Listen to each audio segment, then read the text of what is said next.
Morning. We're back on the DAX. Let's see if we can end the week on a positive. And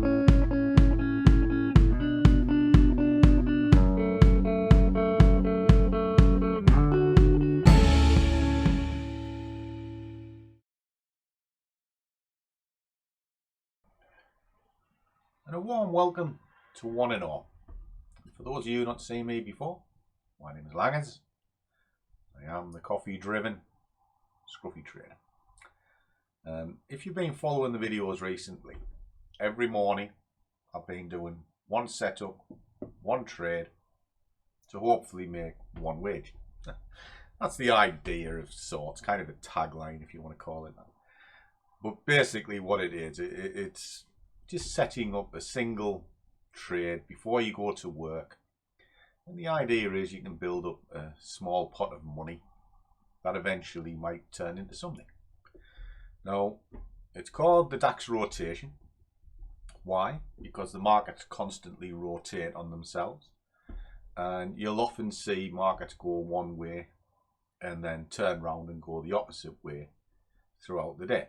And it's just something that I'm capitalizing on. And I always started it around 7 AM. Why is that? Because the spreads tighten up and it becomes viable to trade.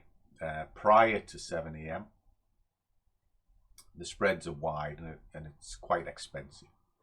So if that sounds good and you want to see more and follow the journey, please click the little subscribe button, smash the like, because it genuinely helps, but more importantly, motivates me to do more of this.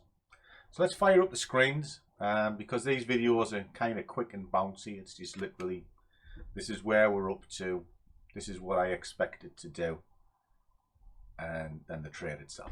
So let's have a go. Okay, so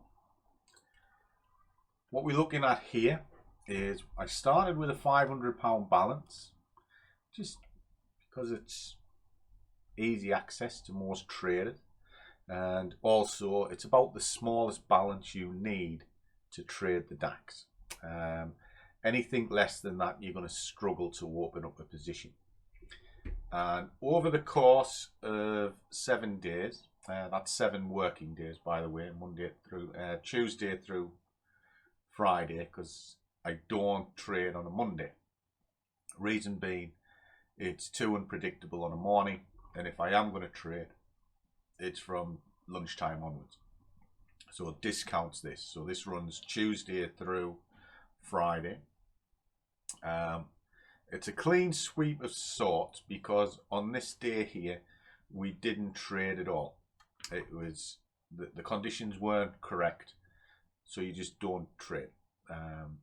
So technically it's still a clean sweep. We're averaging 23 pips per trade. I'm increasing the bid size ever so slightly to get the compounding going. And what I'm looking for each day is about £8.71. And where did that come from? Well, I started with a year goal, just to turn the £500 into 2,000 over the course of 12 months, which is kind of broken down here. So we well on track to do the monthly, but it gave us a kind of a day breakdown, if you like, which is up here. Worked out what 1.5 was of the initial balance, and as the balance grows, the target grows with it. So again, it's making it better, and that average trade is what I need to achieve in order to increase the bid size. Hope that kind of makes sense. So scores on the doors, we're doing quite well. We've made £80, or a growth of 16% over the course of those 7 days. And the strike rate is 100%. It's early in the process, so don't be jumping up and down about 100%. It's horses for courses. Eventually this will get caught out. So that's where we're up to. What's happening at the moment is excuse me, the markets are starting to get ready. It is 10 to 7 in the morning.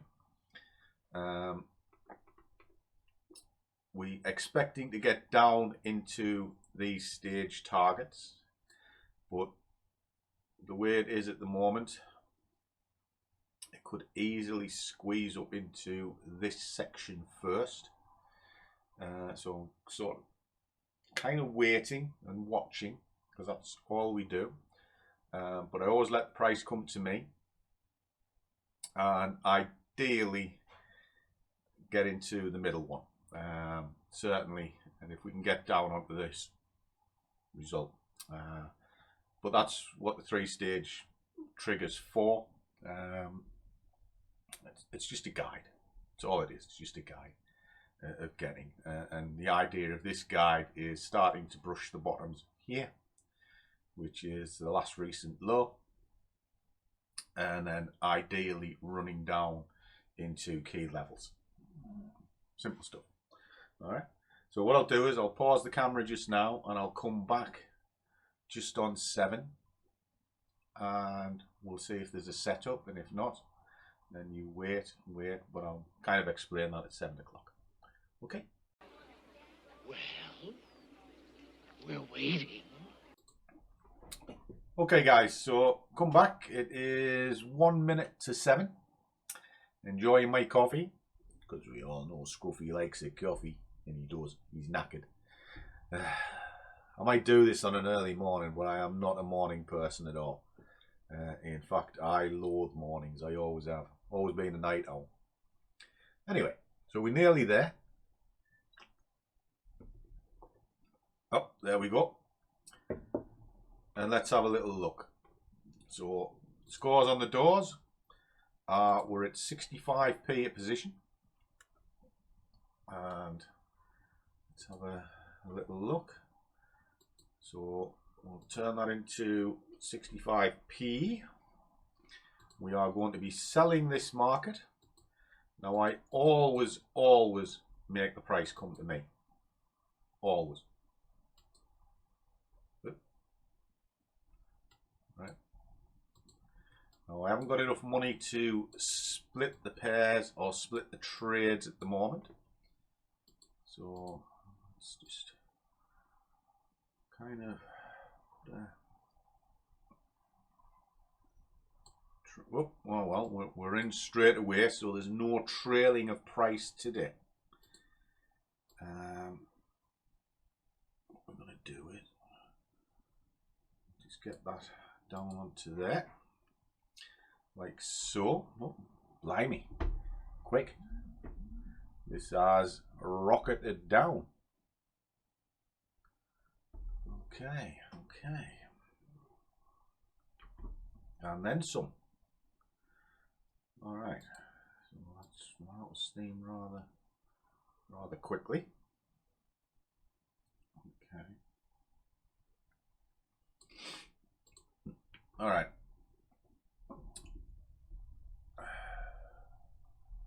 Oh. Well, that burst was rather quick. A little bit sharper than I anticipated. It is Friday, so Friday is,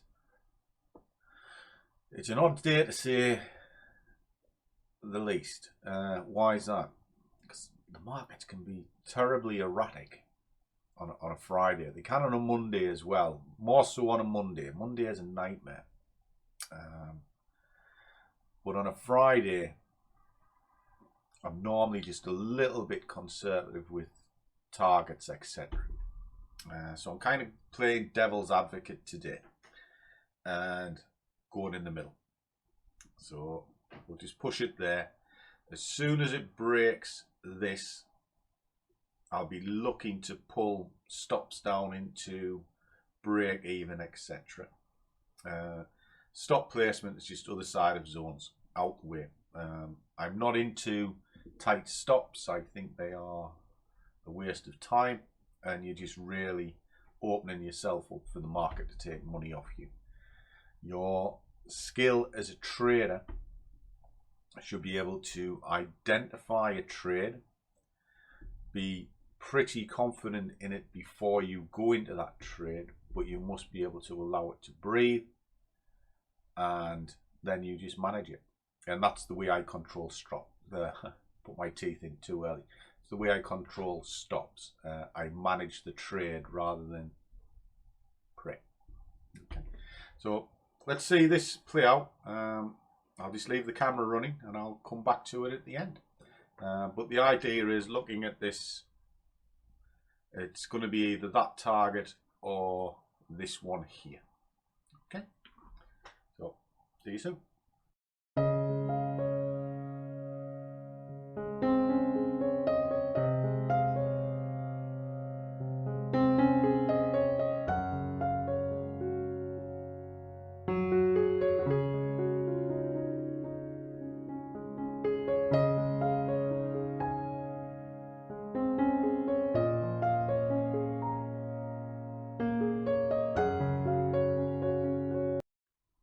Okay guys, that's that. I've purposely pulled the plug, and there's good reason why. It's pushed down, it seems to be slowing down. This side is telling me it's definitely about to slow down because I'm watching it on another time frame, and I don't really want to risk it on a Friday.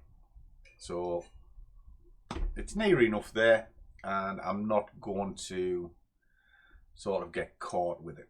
Now, if this was sort of Tuesday, Wednesday, Thursday, I wouldn't particularly care. Why? Because I've got time to sort of trade out of it if something goes drastically wrong.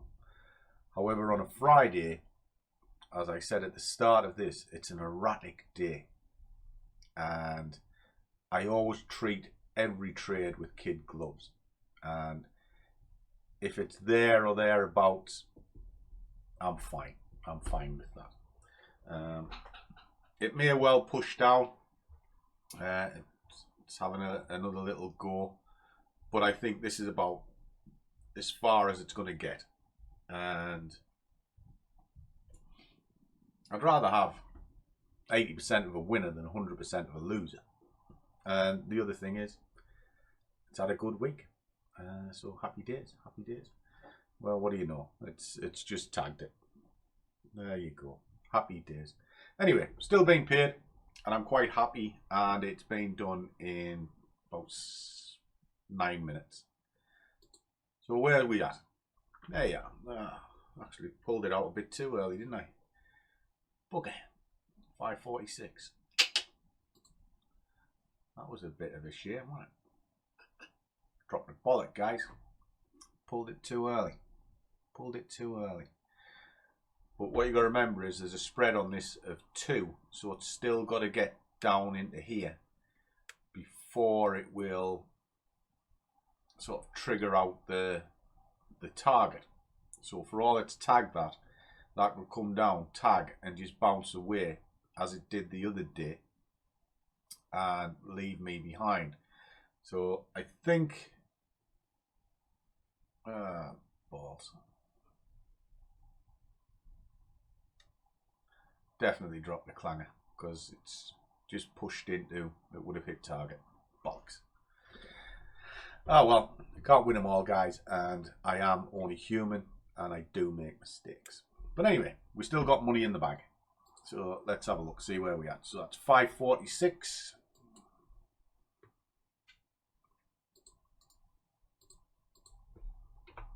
There we are.